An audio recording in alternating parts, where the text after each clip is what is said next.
Ngiyithola kuphi le nkolo ngise-Richards Bay, ngamhlaba iyalingana, ngise-Goli, ngise-Cape Town, ngise-Limpopo, ngise-Free State.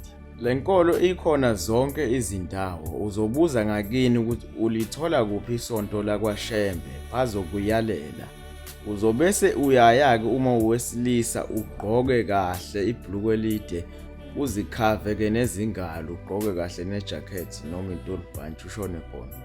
Uma umama futhi ugqoke kahle a long dress, uma usisi uzihloniphe, ushuqule nekhanda lakho nje ngendlela efanelekile, bese-ke uyakhona. Uzofica-ke omama uzoya esayidini labo, nomuntu owubaba uzoya esayidini la abona khona kuhleli khona amadoda. Ngobani beseparate amadoda ewodwa omama bebodwa? Izintombi nto zizodwa. Ngakho abantu besilisa bayathanda ukushelana, ngakho bese beshelana phakathi ebandleni, singasadumisa uNkulunkulu sesishelana.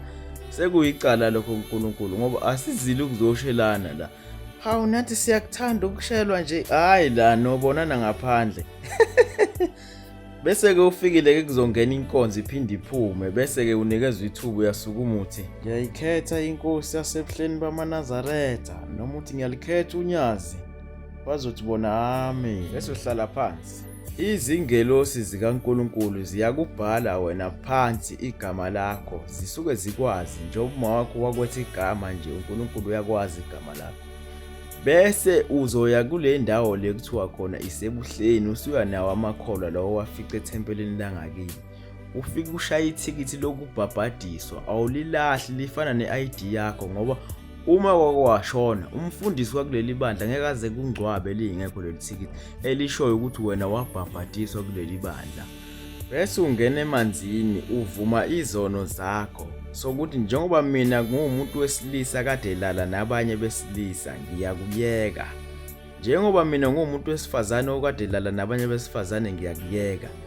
Ukuphinga abafazi babantu namadoda abantu, ngiyayeka. Ukuthuka inhlamba emphakathini, ngiyayeka. Ukuphuza utshwala, ukubhema ugwayi, ukuzipika nge-makeup, ama-extension, ama-frontal, ukufaka iy'nzipho, ukufaka iy'nkophe, ukudla ingulube, ukugunda amakhathi ngey'nhlobo zakhona, ama-tattoo, ukungena ema-butterworth, ukungena zonke lezi iy'ndawo ezingahlambulukile. Leli bandla-ke alizidingi lezi zinto engizibala ngapha ngemuva uma usubhabhadisiwe kodwa ngomthetho waleli bandla. Ngakho-ke konke okushiwo iBhayibheli elithi alikufune nakuleli bandla-ke akudingeki. Ungazifaka lezi zinto ama-frontal ney'nkophe ngakini uma uya edrobheni noma kwi-o yakho noma kumuntu wakho, hhayi ungezi nazo la ebandleni.